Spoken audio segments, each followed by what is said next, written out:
So I actually spent quite a lot of time focusing this video around the price of the Stadium XL. Now, I think this is a bit of a misnomer for me because I should be looking at the Stadium because that's the one that actually I think I've been looking for a form factor close to this.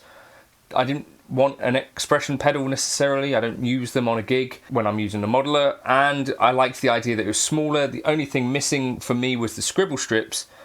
And, you know, I've been making the video on the basis that, according to inflation, like a Helix in today's money, 2015 to 2025, would be about over $2,000, which is basically where that's priced. But the Stadium non-XL version that's going to be coming out in the winter, apparently, $17.99, that's bang on with what the Quad Cortex is. So, in a lot of ways, I feel like that is the more important part to mention about where the flagship is. Like, Helix initially set the price $14.99 in 2015, and you know, in 2025 for a flagship, you know, to have only gone up to like $17.99, as much as that's a lot of money, but we're talking about flagship stuff here.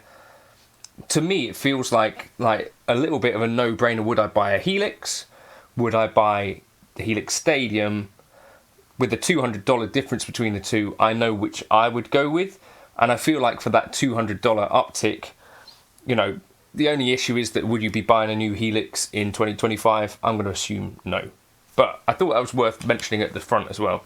This channel is supported by Truefire. Truefire is an online library of enough. You can get the Truefire All Access Pass for as cheap as they ever do it, the $99 thing. So just jump and do that if you're looking for the best price that you can get Truefire All Access for. Okay, this is something that I think my instincts are similar to many of you guys. When you first saw the price of the Helix Stadium come up, now this is suggested pricing, right? So I think normally street price ends up being a bit below this. But when the Helix came out in 2015, the price was $14.99, and the Helix Stadium XL, which is like the Helix Floor equivalent, the price that came up was $2,199. Now, I did have a message from a friend, a couple of friends actually. Are these effects companies deluded enough to think that we would choose a floor pedal over a boutique amp? It's the same price as a SLO 30. I get the fractal thing, but it seems these businesses whose core business is floor units have gone up their own rectum. So I kind of wanted to do a video talking about this, and I think the main thing is about our perception of prices pretty off. And I think that's fair, I think, for a lot of us. Now, is it going to be affordable for everyone? Absolutely not. So that, I think that's the other thing you need to kind of consider here, like other people's circumstances are going to be different to your own. And whether or not I could afford to pay for that piece of gear is different to whether I feel like it's expensive or not, right?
So I looked up, essentially, you know, the old Helix price versus the new Helix Stadium XL price. It's essentially gone up in line with inflation. I did the same thing with the Strymon Big Sky MX, because to me, it was basically like a question like, is Strymon serious with this? Is this really like a fair price to charge for a reverb pedal? And I think the trouble is that if the initial stuff, if you kind of assume, I guess, that companies are pricing this stuff with it in mind that that's what they can afford to do business at. There's some amount of this going on, right? So you've got to kind of trust that this is how much these things cost to build. But in any case, you'd assume things like margin and things like the intended profit per piece of gear remains pretty much consistent over the years, right? They're not charities, and they're not suddenly becoming more charitable over time, I guess is what I'm saying there. But should Strymon have to absorb the price increase like beyond inflation, how is it going to work if it does just cost what it costs to build these things? The employees at Strymon are their wages are going to have to increase, otherwise they'll lose the staff. The cost of many of these components and bits and pieces like that is going to increase over time as well. Some of it will fall, I presume, as well, but other bits will increase. There was a chip shortage in 2020, 2021 that I think has also sort of reset the market a little bit.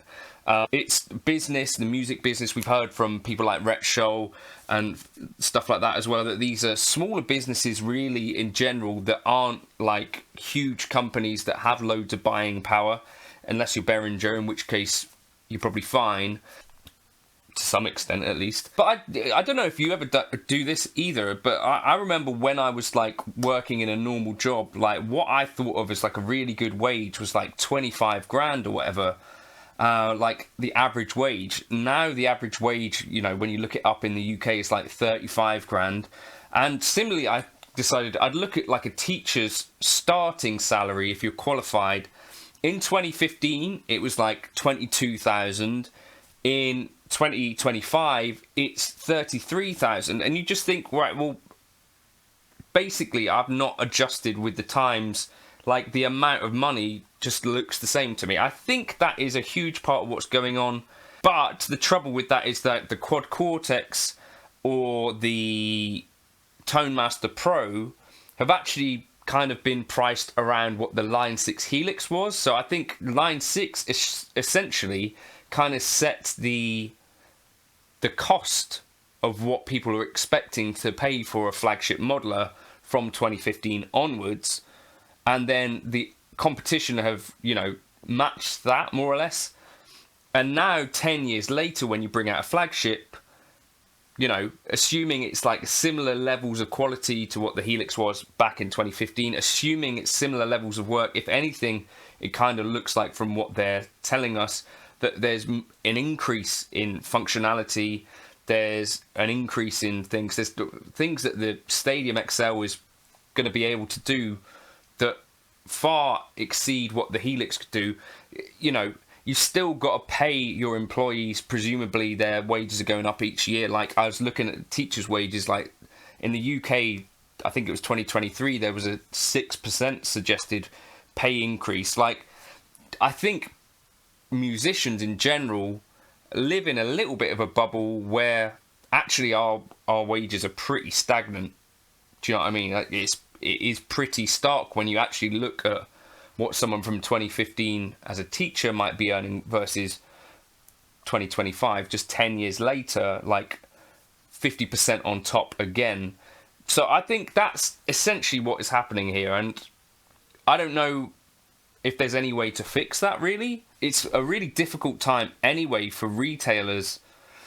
Just yesterday, there was the news that PMT have basically gone under administration. So in the last sort of couple of months, there's Guitar Amp Keyboard Center, there's Bax, there's now PMT. I thought someone else went under. But anyway, at least three pretty huge retailers. Maybe just gear is becoming increasingly like everything, prices of everything are going up. And if gear is somewhat disposable, you know, because probably a lot of you guys have already got gear that can make guitar noises, then are we going to start to rethink our decision making on this? If also you look at like the prices of what's happened to like a Stratocaster or, you know, Gibson Custom Shop, like the Custom Shop Strat or the Custom Shop Gibson, those have, to my perception, increased massively as well. But in most cases, again, those have just kind of crept up with inflation, and it's kind of a bit of a difficult one to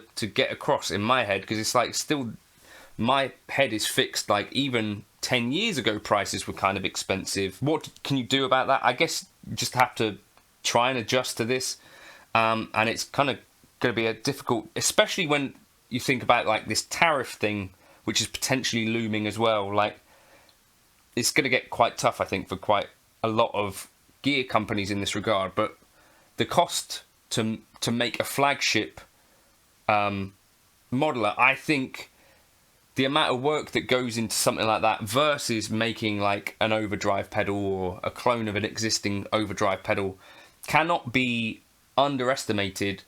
And to some extent, this is one area like around creating a digital modeler where I think you can kind of, I think most of us can understand that the amount of R&D that has to go into these things is substantial. It's a substantial amount of work, coding, and all of this sort of stuff.